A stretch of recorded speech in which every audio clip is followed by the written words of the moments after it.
안녕하세요. 오늘은 중국 증시 그리고 펀드가 최근 2주간 보였던 약세 이유 그리고 어떻게 할지를 한번 점검해 보도록 하겠습니다. 조선비즈에서 이런 기사가 났는데요. 설정액이 1000억 돌파했다라고 하는 펀드가 나타났네요. 통중국 4차 산업펀드, KB자산운용의 펀드인 것 같고요. 최근 한 달간 유입액이 400억을 넘어섰다라고 하는데 저는 이런 기사 별로 안 좋아합니다. 여러분도 느낌이 오시죠? 투자자분들이 많이 몰리면 대부분 고점으로 간다는 징후입니다. 물론 요 정도의 금액 가지고 아직 고점이라고 하기에는 조금은 이를 수는 있고요. 이거 말고도 올해 연초 이후로 환매, 그러니까 돈이 빠져나오는 것도 적지 않습니다. 중국 펀드에서. 따지다 보면 결국은 중국 펀드가 성과가 좋아지니까 과거에 정말로 물렸던 분들이 이제 드디어 원금 찾아서 나오시는 국면일 수도 있고요. 반대로 얘기하면 이게 과연 고점일까라고 생각해 보면 아직은 조금 이를 수도 있지 않을까. 아직은 과열까지는 아니지 않을까라는 생각도 해볼 수가 있습니다. 2020년 연초후로 중국 펀드 수익률을 한번 찾아봤어요. 탑 10을 찾아보면 총 1108개의 펀드의 평균 수익률이 17.4%를 가리키고 있는데 제가 계속 소개를 드리고 있었던 심천 차이넥스트 ETF들이 연초 이후로 무려 57%가 넘는 성과를 보여드리고 있어서 아주 기쁘게 생각하고 기분이 좋습니다. 반면에 최근 한 달 성과가 무려 한 30%로 놀랍게 올라온 차이나 A 레버리지라든가 중국 본토 레버리지 CSI 300 같은 ETF들도 상당히 성과가 좋습니다. 이 성과들은 요거는 심천에 좀 포커스가 된 반면에 이 본토 레버리지 CS300이란 거는 상해와 심천이 섞여 있기 때문에 그럴 것 같아요. 심천보다는 상해가 조금은 덜 올랐기 때문이지 않을까 생각을 해볼 수 있는데 일단 앞서 방송에서도 몇 번 말씀드렸었던 상해 지수 산정 기준을 좀 변경한다든가 이런 게 지금 지난 20일 날 시행이 됐죠. 그래서 이런 부분에 영향을 받은 것 같다라고 볼 수 있겠습니다. 그래프로 보면 다음과 같은데요. 가장 위에 있는 게 차이넥스트 ETF예요. 그리고 중간에 빨간색 보이는 게 본토 레버리지 CSI 300 ETF가 되겠습니다.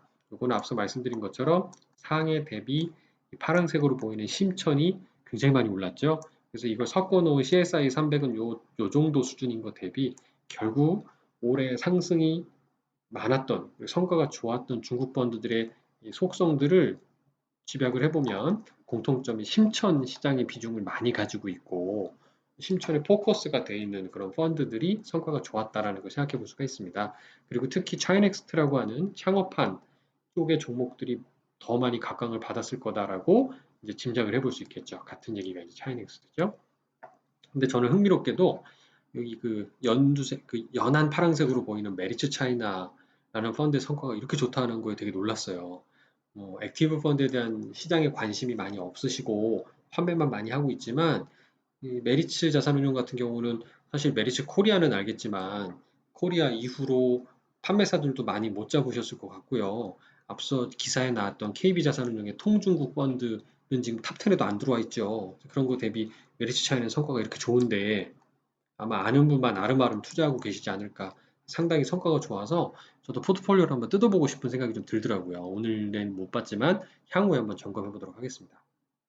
근데 최근 한 때 2주간 조정을 받았어요. 도대체 왜 조정을 받았을까가 오늘의 핵심인데요. 최근 조정의 배경은 이렇습니다. 미중 마찰, 지난 6월 30일 중국의 본토에서 홍콩 보안법이라는 게 통과가 됐죠. 그러면서 미국에서는 바로 홍콩에 대한 특별 대우를 박탈하겠다라는 식으로 말하니까 이제 홍콩의 기존에 진출해 있었던 글로벌 금융기관들, 은행 등이나 이런 증권 등이 이탈하는 거 아니냐라는 걱정들을 많이 했어요.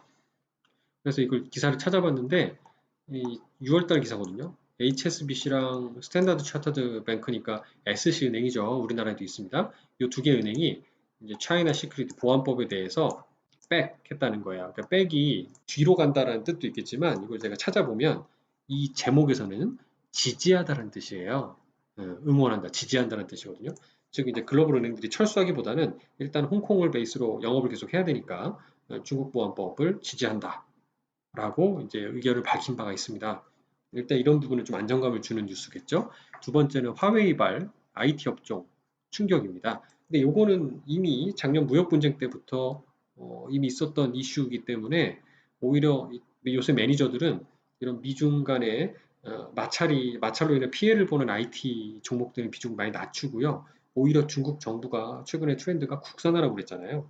계속 자국 산업 육성 쪽으로 포커스를 맞추기 때문에 그런 기업들이 주로 심천에 많이 있다니까요. 그래서 그런 쪽에 포커스를 맞춰서 종목 플레이를 하는 펀드들, 이 성과가 앞서 보이는 바와 같이 되게 좋았다 오히려 라고 볼 수 있기 때문에 최근의 조정에 대해서 지수가 좀 흔들리긴 했지만 너무 제가 볼 때는 이것 때문에 막 다 절단나는 상황은 아직은 아닌 것 같다는 생각이 들고요. 그리고 단기 급등에 따른 차익 실현이라는 부분이에요. 이게 당연히 뭐 한 달 동안 지수가 30% 올랐다는 거 굉장히 놀라운 일이지 않습니까? 물론 레버리지가 30%니까 실제 지수는 한 15% 오른 거예요. 굉장히 많이 오른 거죠. 하지만 제가 다음에 보여드린 차트가 핵심이 될 겁니다. 아직 과열 국면이 아닌 것 같다라는 결론인 것 같아요. 그래서 제가 이거를 2015년도와 비교를 해본 자료가 있어서 좀 인용을 해서 소개를 드리면 이렇습니다. 2015년도는 정말 무섭게 폭등했던 장이었죠. 애기 엄마도 막 애기 없고 증권사 객장이 등장했다라고 할 정도로 굉장히 폭등했던 장이 이때였는데 두 가지 통계를 찾아봤어요. 신용융자 잔고, 유통시가총액. 쉽게 생각하면 전체 주식 중에서 신용융자는 우리 B2라는 용어로 많이 아시죠? 빚내서 투자한 비중이 얼마나 되느냐. 이게 2015년도에 급등장에서는요, 한 7%가 넘었던 거예요. 7.3% 됐죠. 지금은 얼마인가요? 4% 겨우 넘어요. 그러니까 아직은 그때만큼 과열은 아니다. 그만큼 빚내서 투자하는 비중이 아직은 안 높다라고 볼 수가 있고요.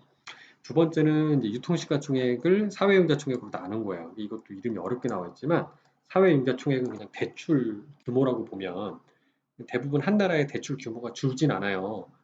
대부분은 좀 점진적으로 늘어날 수밖에 없겠죠. 팽창을 하게 되는데 그래서 분모는 일정한 것 반면에 주식, 유통 시가총액이라는 얘기는 주식 수 곱하기 주가를 곱한 거잖아요. 그러니까 이렇게 하락했다는 얘기는 주가가 그동안 계속 조정받고 안 좋았다는 뜻입니다. 이제 바짝 올라갔다는 얘기예요. 그러니까 이게 과거에는 거의 한 30% 가까이 됐던 게 지금 이제는 15%도 안 돼요. 아직도 절반밖에 안 된다는 뜻이죠. 이 얘기는 뭘까요? 종합해 보면 아직은 과열이 아닐 수도 있다라는 생각이 듭니다. 여기 제가 지수를 겹치지 않았지만 이 지수의 모습과 거의 유사합니다. 이게 무슨 말씀이냐면 지수는 지난 2015년도 레벨까지 거의 한 10%, 15% 남을 정도로 거진 다 온 것처럼 보여져요. 하지만 시장 참여자들, 투자자들의 어떤 심리를 반영하는 이런 과열 모습의 지표들은 한참 아직 밑에 있다라는 생각을 해보면 조금 마음이 편안해지더라고요. 그래서 또 최근 그 중국이 비가 많이 내려서 산샤댐이 뭐 범람을 해서 막 홍수로 고생하고 수재민이 늘어나고 이런 안타까운 뉴스들 많이 보죠. 그런 관점에서도 중국 코로나 때문에 실업률도 높습니다. 미국보다는 그래도 좀 조기에 진압하고 안정을 찾았다고는 하지만요. 결론을 내보면 이런 상황에서 중국 정부가 다시 허리띠를 조르고 대출을 줄인다? 이게 쉽지 않습니다. 그걸 디레버리징이라고 했는데 이런 거는 경제에 충격을 줄 수 있어요. 오히려 우리나라처럼 소비 쿠폰을 발행한다든가 이렇게 지원금, 유동성을 풀어서 완화적으로 가져가면서 오히려 돈을 풀었으면 풀었지 쪼이기는 힘든 상황입니다. 그러니까 정리를 해보면 이런 풀리는 유동성들이 실물 경기로 가서 민생을 좀 안정시키면 좋겠지만 사람들의 심리라는 게 어떤가요? 대부분 그게 또 자산 시장으로 많이 가죠. 우리나라 부동산 가듯이요. 따라서 올해 하반기 상황을 봤을 때는 이런 풀린 유동성들이 주식이나 부동산 등의 자산 시장을 제가 볼 때는 자극할 가능성도 꽤 높아 보입니다. 그래서 최근에 그 위안화 환율 같은 걸 보시더라도 정말 중국이 위험한 상황이었으면은 굉장히 약세, 막 7에서 8위안 가까이 막 위로 치솟고 있을 거예요. 지금 상황을 보시면 오히려 상대적으로 많이 이제 강세 쪽으로 약세가 되기보다는 강세 쪽으로 조금 안정을 찾는 모습도 보여집니다. 그래서 저는 지금 최근 한 2주간 조정을 받긴 했지만 그리고 최근 한 달 동안 증시가 중국 지수가 무려 한 10% 넘게 상승을 했지만 아직은 2015년도에 어떤 급등 같은 과열 국면이 아직은 본격적으로 나타나지 않은 것 같다라고 판단하고 있습니다. 이게 오늘의 결론입니다. 감사합니다.